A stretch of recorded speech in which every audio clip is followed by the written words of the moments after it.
Free to, no? Kuya, no? Rental po siya, sir. 500 po for okay. Kahit guest, may bayad pa rin. Guest po for hotel? Hindi po, libre lang po kapag okay, ayan. Mukha kasi kami hindi guest ng Nakpan Beach. Kaya lang po, Hindi ba hanapin? Sa ano po, Nakpan Beach Resort. Diyan, sa kabila. Sorry. Anong sabi ko sa inyo? 201. Sabi ko sa inyo, hindi kami mukhang guest ng ano. Pakita mo na lang yung keycard para tapos. dito lang sa pool kayo, sir. Opo. Sabi ko sa inyo, hindi kami mukhang guest kaya lagi kami tinatanong. Hindi kasi kami pang mayaman, guys. Sinasabi ko sa inyo, ayan, na-discriminate na naman kami. Charot! Hinahabol kami ng guard. Tapos yung doon naman sa kanina, yung sa may beach bed, pinagbabayad kami 500 pesos. Free yun for in-house guest. Kasi nga hindi kami mukhang in-house guest, guys. Diba?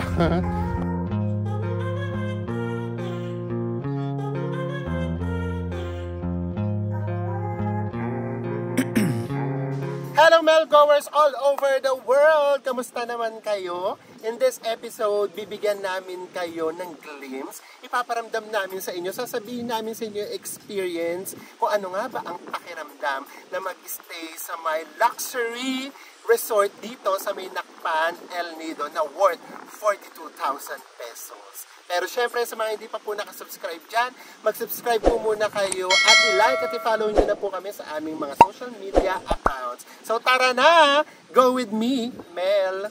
I just want us to go. Drop everything and just go. So guys, sisimulan na natin ang ating hotel and room tour of course. Again, nandito tayo sa may Nakpan Beach Resort which is 42,000 for 3 nights. So this is not sponsored guys no. Pero thank you Agoda. Yes, again, this is not sponsored by the hotel. Pero salamat Agoda. So pasok na tayo. So ito yung kanilang pinaka-reception area. Slash na parang may mga souvenir items here. Ayan. So tatanong natin kung nabibili ba siya or pang design lang talaga siya. So napaka-cozy niya guys. Look at the lightings, di ba? Guys, look! Meron kaming pa-welcome day. So, di ba? Gaya nga nung lagi namin sinasabi sa inyo, iba talaga kapag kayong hotel or resort may welcome drinks. Kasi yun palang nafe-feel mo na talagang welcome na welcome ka. And then, yung talagang ina-acknowledge nila na ang layo nung pinunta mo, yung tinravel mo. So, parang yun palang nafe-feel mo kagad na at home ka.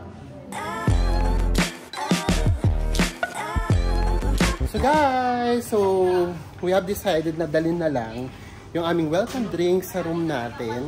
So yung room natin ay 201. So sa second floor lang tayo.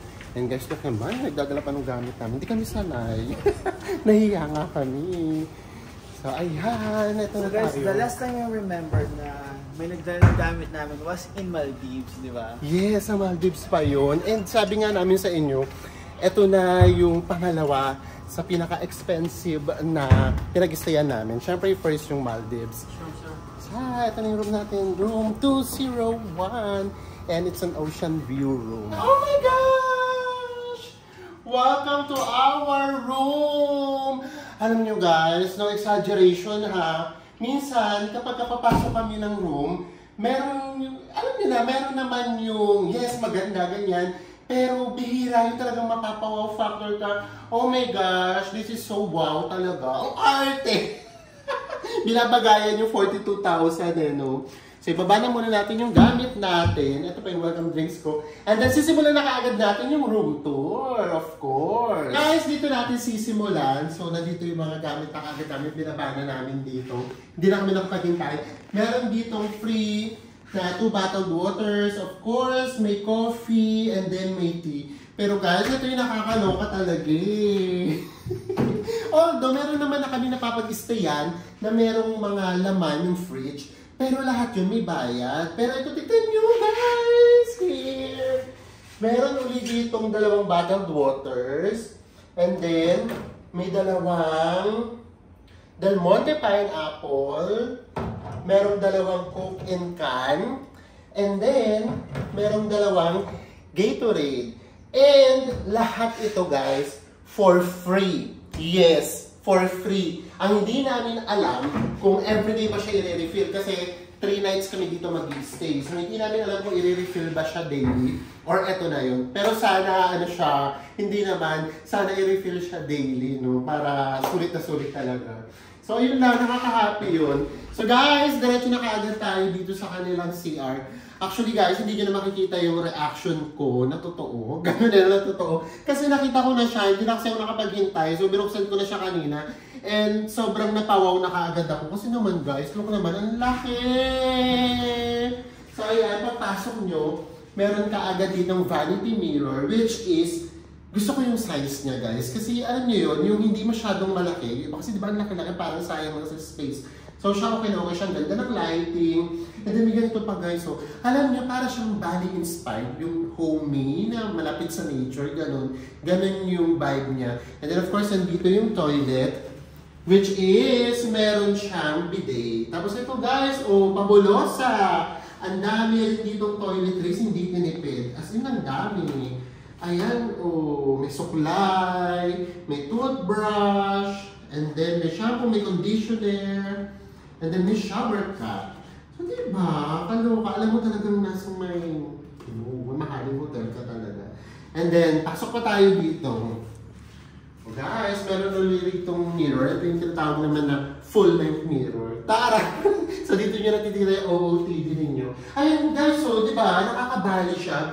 So usually sa Bali, ganito yung mga CR doon sa mga 4 to 5 star hotels. And then, ito yung kanilang shower room. Kasi may hinto, ganon. So ayan o, hot and cold shower siya. So siguro, kung may kulang lang dito, yun ay yung bathtub.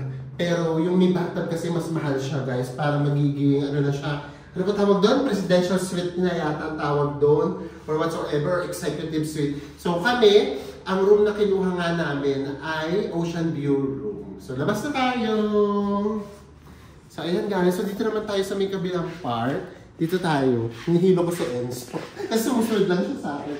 So ito guys, di ba sabi ko sa inyo, natutuwa ako ng merong ganito.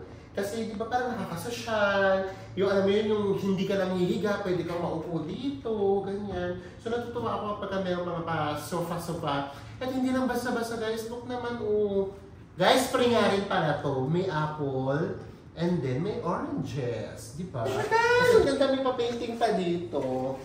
And then, pakita na kaagad namin sa inyo yung kama namin. Kasi, hinuhuli namin yung kama kapag napakiramdam namin, yun yung pinakamaganda sa room. So ngayon, guys, para sa akin hindi pa ito yung pinakamaganda sa room. Itong lagay na yan. Papakita ko sa inyo mamaya. So ito yung kanilang kama. Ano ba ito? Tungtungan. Napaka-innocent talaga, no? So ito yung kama nila, guys. Look at this! It's a king-size bed. Tapos, ayun, may pa-design pa sila, guys. So maglilinis pa kami. Hindi namin kung saan namin ito ilalagay, guys. Diba? Pinaglinis pa kami. So anyways, ayan. Tapos meron siyang 4 na pillows. Which is super sarap akapin. Grabe. And then ito, ang laki nang naitulong ito, guys. Nakaganda talaga siya. As in, super. So ayan, guys. Tignan nyo, parang ang style yata nito, parang Japanese bed yata ang tawag. Pero ito na, yung may nakita ko isang lamok.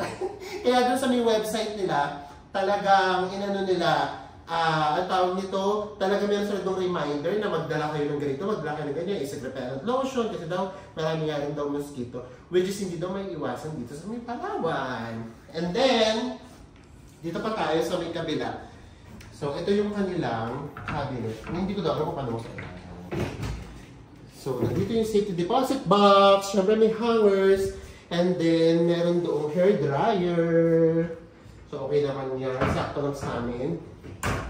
Guys, first time namin nakapag-stay na meron ganitong kalaking TV. As in, ang laki nito. Ilang inches to? Parang 65 yata yun. 65? Ito yung nakita natin sa may Bangkok. Sa may Bangkok. So anyways, ayan o guys. Meron pang pa ganito. Diba? May pa-alien pa dito. Si Koki ba yan? Hindi may mga ganito pa. So grabe. So ito pa lang guys, yung room pa lang. As in talagang maganda na talaga siya. Tapos ang bango. Tapos ang lamig. So ito na yun guys. Kung bakit hindi ko hinuli ngayon yung kama. Kasi ito yung hinuli ko. Look at this view.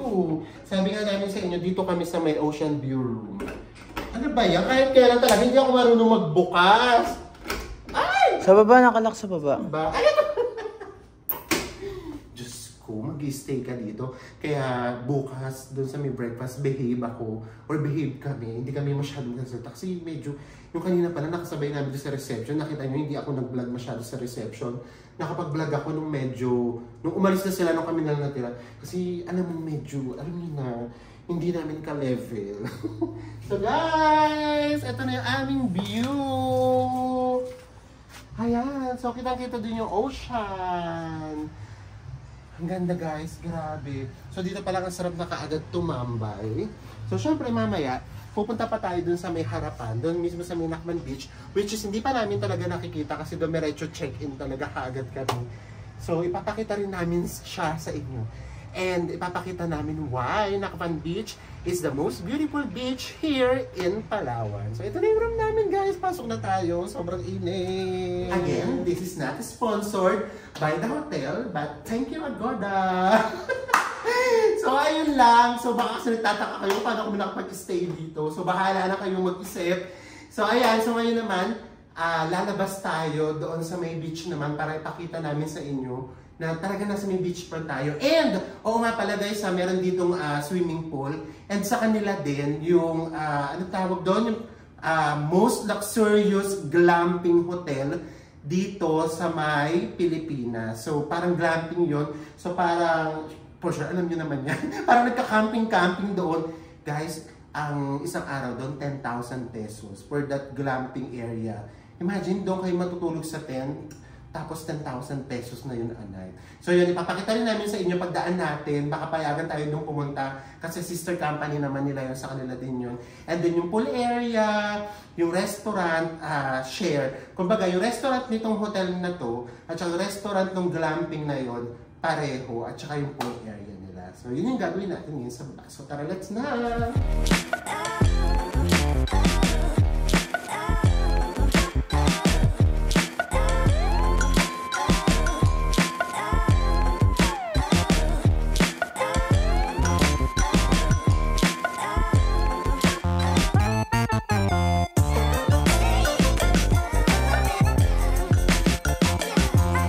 So guys, papunta na tayo ngayon ng beachfront ng ating hotel. So ayan yung reception, lalabas lang tayo. And ito na yun, nandito na kagad tayo sa may garden. Ito yung garden area nila. Napaka-green. And then lakad lang tayo dito. Paglabas natin dito, meron ditong bar.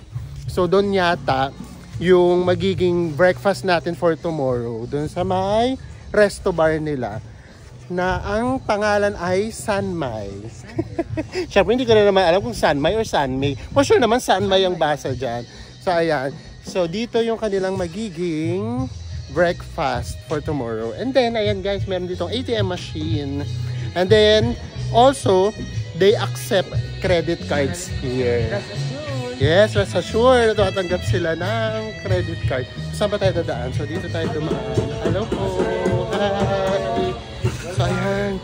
So, ito yung kanila beachfront restaurant. Ganda guys. Grabe.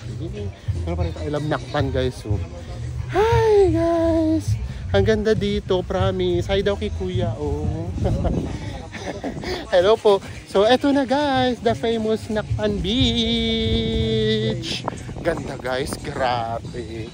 As in. Hi, magandang hapon po. So, dito, free to, no, kuya, no? Rental po siya, sir. 500 po for 2 bed. Okay. Akala ko sa Nakman siya. Dito rin po, same company po, Sanmay, ba, hindi lang po siya consumable. Okay. So, ayan. So, 500 each, kuya? Dalawa na po. Dalawa na. Okay. Kahit guest? May bayad pa rin Guest po for hotel? Hindi po, libre lang po kapag okay. Ayan. in-house po. Mukha kasi kami hindi guest ng Nakman Beach. Kaya lang po, sir. So ayan, so free to. So kasama to dun sa may binayaran. Mukha lang kasi, sabi sa inyo guys pang social kasi dito Ay sorry ko. Hindi to, akala to, hindi kami guest dito So ayan, so free to. So pwede natin siyang i-enjoy mamaya. Guys, grabe, ang ganda ng Nakman Beach nga talaga. Ito yung beachfront natin. Pero syempre, wag muna natin ikutin yung buong Nakman Beach. bibigyan natin siya ng sarili niyang vlogs para mas maikot natin siya.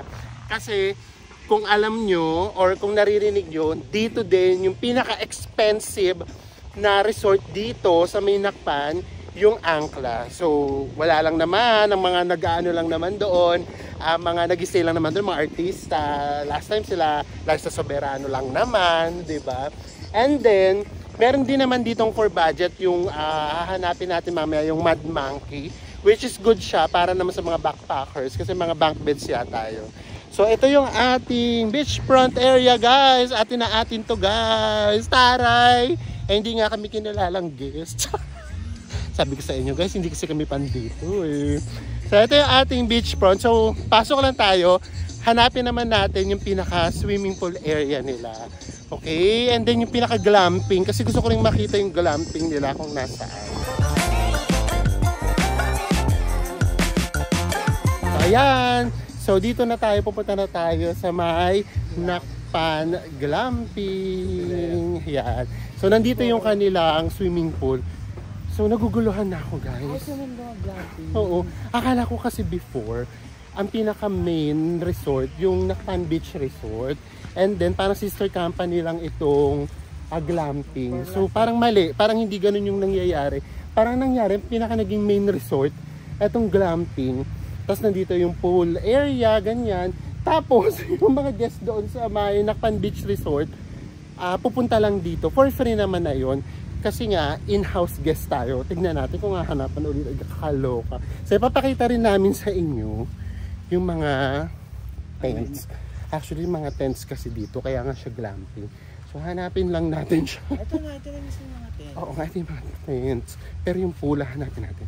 So ito yung mga tent, guys. Huwag na tayong maingay. Alam mo, yung parang ito, parang katulad sa may Runic, no? Di ba yung Runic, di ba may ganito din? Oo, parang ginaya. So ayan o guys, so may pagganito pa. Mamaya magpipicture tayo. Ito guys, itong mga to. Ayan, ito yung sinasabi ko sa inyo. Baka kasi may nag-stay.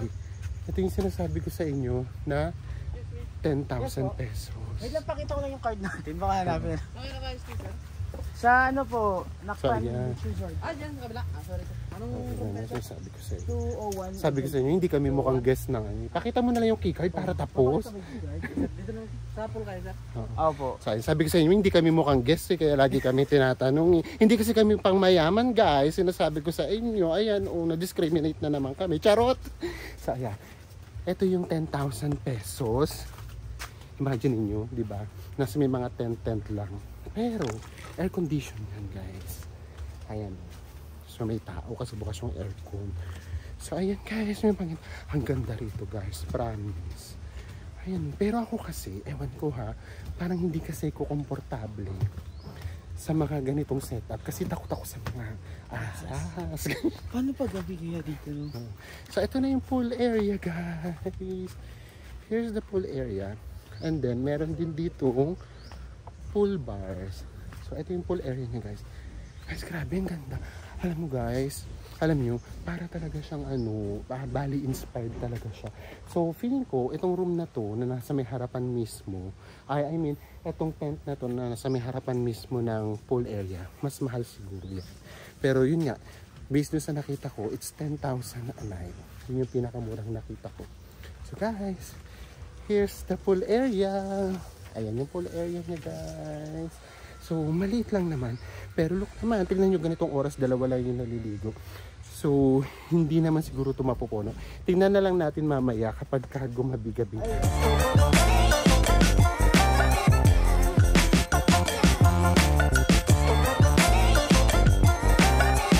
So, yung pool nila is 8 AM to 8 PM.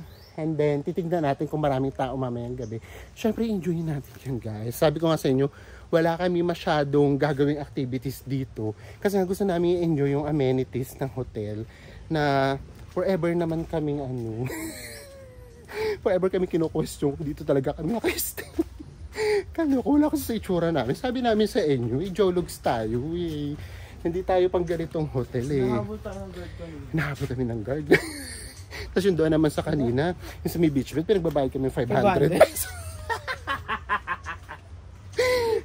Free yun for in-house guest. Eh kasi nga hindi kami mukhang in-house guest, guys. Diba?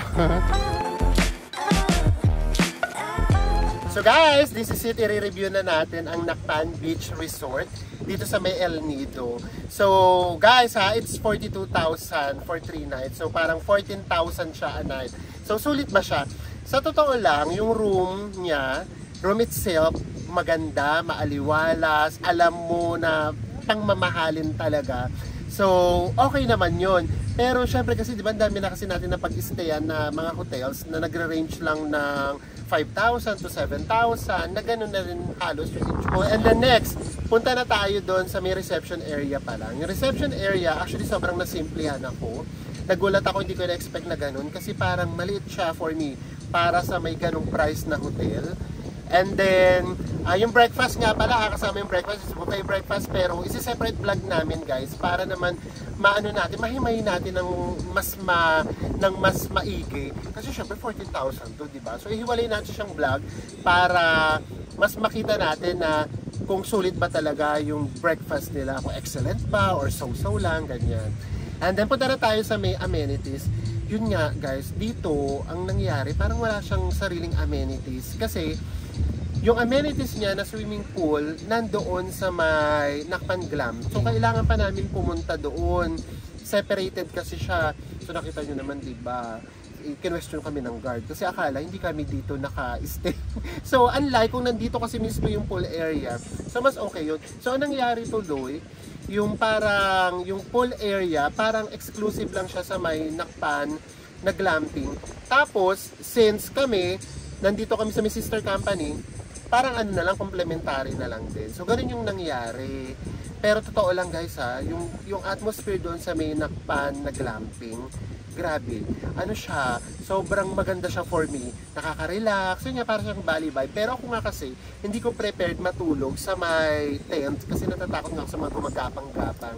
Pero ang ganda niya, para siyang pakiramdam ko, para siyang, ano nga yun, yung mamahaling resort sa may Batangas kasi pinupuntahan ng mga artista.